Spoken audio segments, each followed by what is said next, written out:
Hey, everybody. Good evening. It is time for Happy Hour with Dr. Lisa, and I am your host. I am your girl, Dr. Lisa.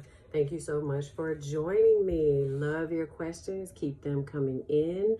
The purpose of this podcast and my blog right now is to answer all of your questions that you have in psychology. So from students to teachers to parents, whatever I can answer, I am going to start answering them on this podcast. If you go to my blog located at LisaLigginsChambers.com, so LisaLiggins Chambers, CHAMBERS.com, that's where you will find a heading that says questions specially made for you. So if you go on there and you look down at the blog, you will see that I've already started answering your questions, and I'm really happy to do so. Some of you just need some extra processing and thoughts and advice about some of the things that are going on. So for example, today I wrote a blog back in, I think, December that's called Question 3. Dr. Lisa's top 10 picks for after school games for children with ADHD. And I chose that based upon a question that came in about what to do with their kid after school when they're running around, and this child was diagnosed with ADHD. So I wrote that based upon that question. Speaking of questions, you all can email me. Some of you have at Kids Can See Ghosts. Losing my train of thought. kidscansee@gmail.com. This is live and I'm not perfect, so I make mistakes, right? So I stumbled over my own email address. My number is 765-205-1959. You can always text me your questions as well. As you can see from the blog, I don't put any identifying information. I wouldn't do that to you also. That is that. So I look forward to hearing from you all. I did start this blog off with talking about my experiences with kids that can see ghosts. I still take those questions. I still want to talk about it. It's just not the focus of my public information right now. But I've written a lot in that area. So when you get a chance, just kind of look through the part of my blog that says ready with a question mark, and you will be able to see some of the stories that I wrote about kids that can see ghosts, which I had experiences with for many, many years. Right now, I'm not seeing kids in that capacity where they can just kind of sit back and talk to me about those things. I am working more with little ones now, 4 years old and under. So they don't really talk about that kind of stuff. So we are shifting gears, and I am thrilled. So listen, I got a question that came to me, and I thought, man, this is a good one. This is a good one because of everything that I do talk about publicly. The one thing that I don't talk about as much as I probably should is my experiences with ethics out in the field. And so this would be a really good one if you're a student to hear. And so this question was, have I ever had an experience where I was asked to do something that would violate my ethics code, and what happened and how did I handle it? And I thought, man, that's a genius question because I don't even talk about that stuff. But I do have a story. So those of you who have been listening to me now for a while, you know I have a story, right? Well, actually, I have a couple of these stories, but the best one is this one. So I was working for a school district and was asked to do something unethical. And I'm going to tell you what I was asked, and then I'll tell you why it was unethical and what I did about it. I was asked to assess a child who already had autism. And I was asked to do it as a favor to someone and do it because they told me to. And so when I asked specific questions about the reason that this kid needed more testing because this kid just had testing a year prior to this request. But also, most kids with IEPs aren't evaluated unless you have a reason to every 3 years. And when I say reason, I mean just cause. I mean, there's some type of amendment that needs to be made to the IEP. You found out the child just has a new educational diagnosis or disability, anything, right, that will warrant testing. Well, this was simply do me a favor, right? And there are some people out there who behave that way, who will think that they're in good with you or that they have a right to, as this person did, request you to do what they want to do. And so after some investigation, because that's what you should do to figure out what was going on, talking to the parents, this district was trying to stay out of due process and lawsuits from these parents by asking me to just go and test this kid.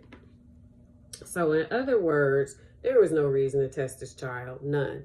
They just didn't want to get their asses kicked in court, right?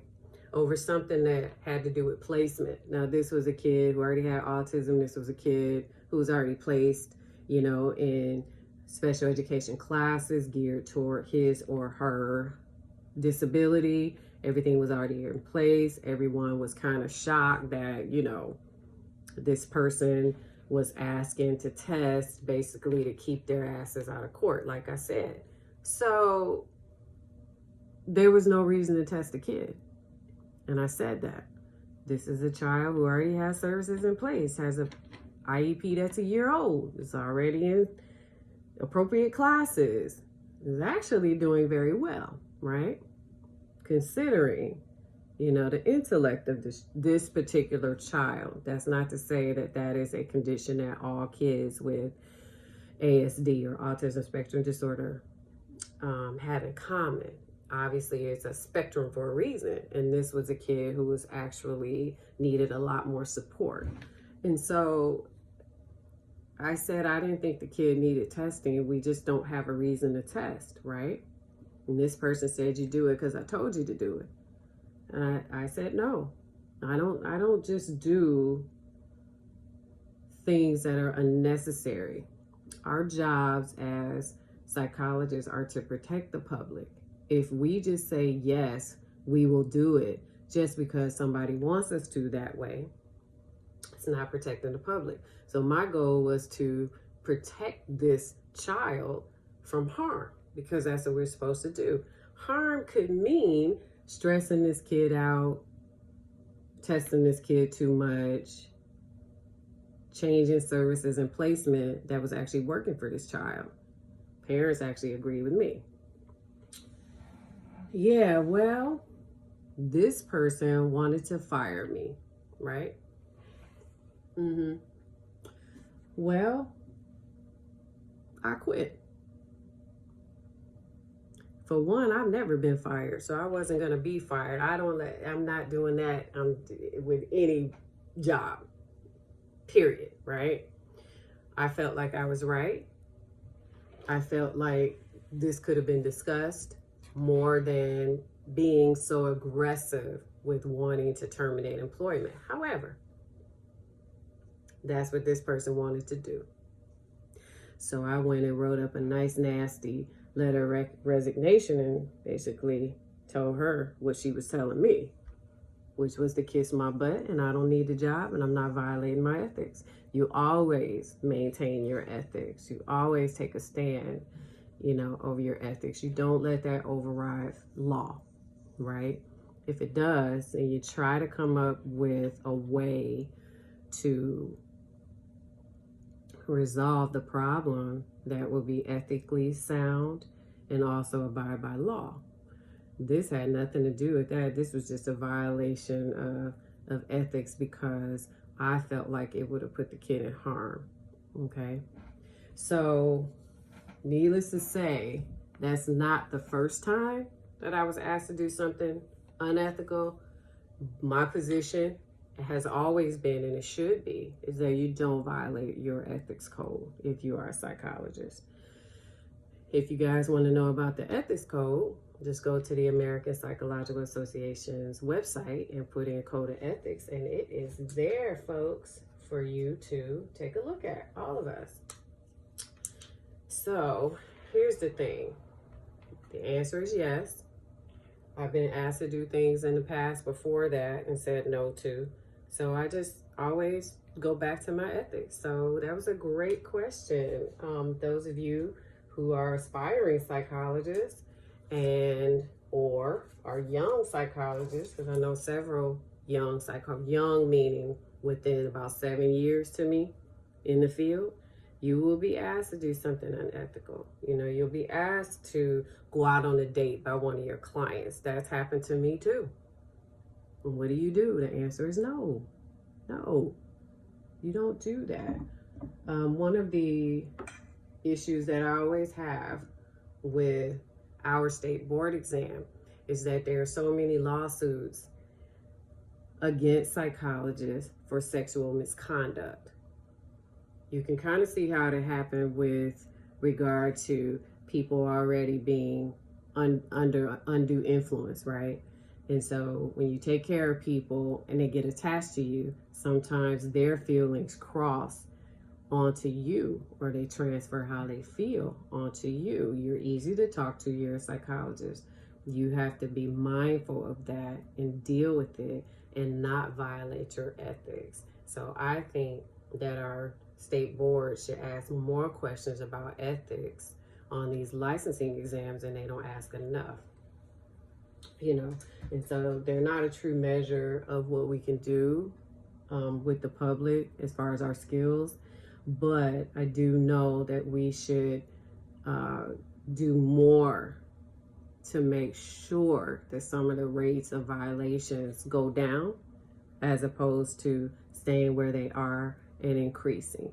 Guys, one way to do that is to maintain your ethics, deal with it, consult with your colleagues. I've done that for years. I have colleagues that I'll call right now and say, what do you think? How do you think I should handle this? What do you think I'll do? And there will be times when you have to transfer clients to other people because they do fall for you. It is not uncommon for that to happen. So be mindful of those things and take care of them.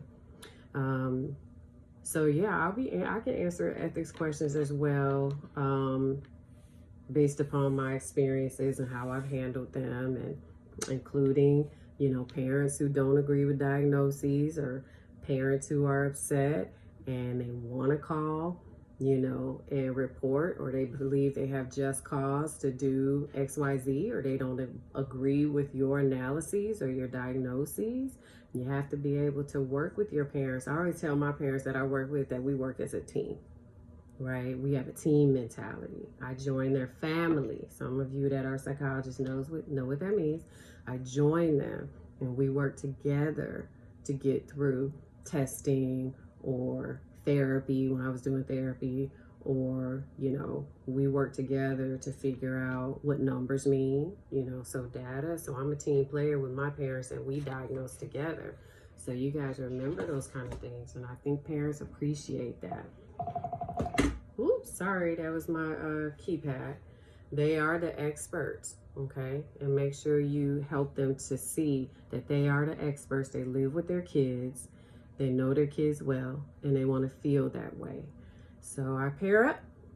I empower my parents. I pair up with them, and we get things done. So I hope that answers that person's question. Another question that came in was all about numbers. It's an interesting question. You guys are talented in asking questions. You ask questions that, of course, I don't think about because I do it. So here's another one. How do you read data? It's a great question. How do you read it? Oh, gosh. It would take me about 5 years to teach you how to read data. So I'll tell you what I do with my parents. I make it really simple. One of the things that I do is when I show them data, I point them to the areas that I'm looking at that are specific to the condition that we're viewing for their child. So let's just say it was ADHD, right? inattentiveness, hyperactivity, impulsivity, right? And we had some testing. We did an IQ test. Well, I'm only going to interpret mostly the part of the test that applies to what we look for in cognitive ability that can be a deficit for their child because of inattentiveness. So when you think about inattentiveness, you think about memory, short attention span, sustaining their attention, okay? You think about their verbal skills, typically higher, things like that. I'm just giving you guys examples. And so when I talk to them, I mostly talk to them the way that the schools will, because their kids are in school. So you want to speak at their level meaning what they understand about the condition. So you don't want to talk over their heads. You want to talk with them, have a conversation.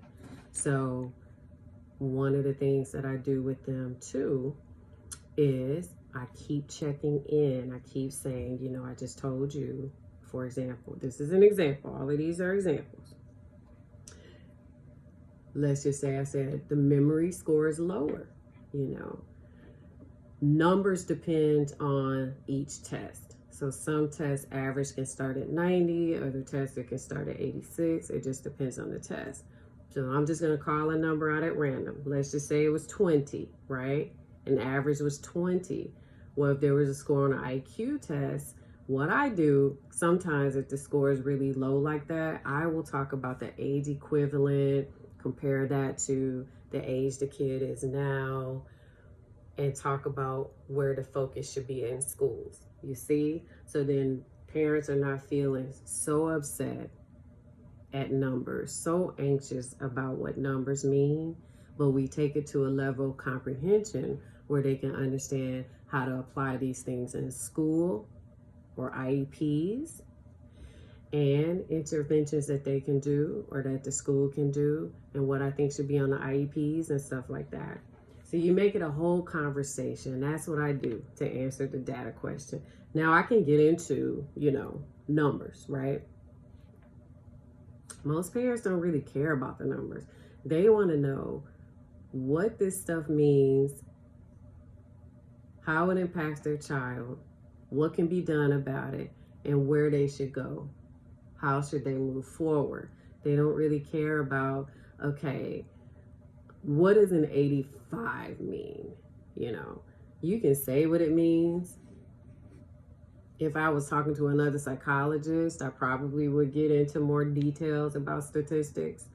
But with parents who are not psychologists, they just want to know, how do you help my kid, right? That's the important thing. So work with them as a team.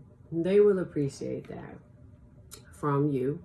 And that's what I do. So I hope that answered that question. If you have more number questions, just ask me. We'll keep going with it. Again, it just depends on each test. Somebody asked me directly, they told me my IQ was 116. What does that mean? And I said, you have to go back to the person that tested you and ask them specifically what it means. Okay? You don't interpret data for people that you haven't worked with. You send them back to the person that tested them. So I don't answer direct questions like that. Personal questions, more general questions, such as, how do you interpret data? So I really appreciate your questions. Thank you, thank you, thank you. Keep them coming up. So speaking of ADHD, if you go over to the blog, you will see that I gathered 10 games that I really like for kids who are busy or have ADHD, or if you're just trying to find some games for your kids to do after school other than their tablets and talking on their cell phones to their parents. You guys can play games together. I put 10 different games that I picked out right on Amazon. You can click the link on my website and it'll take you straight to these games. A couple of these games we used to play when we were kids back in the 80s. Yep, I'm an 80s kid, you guys.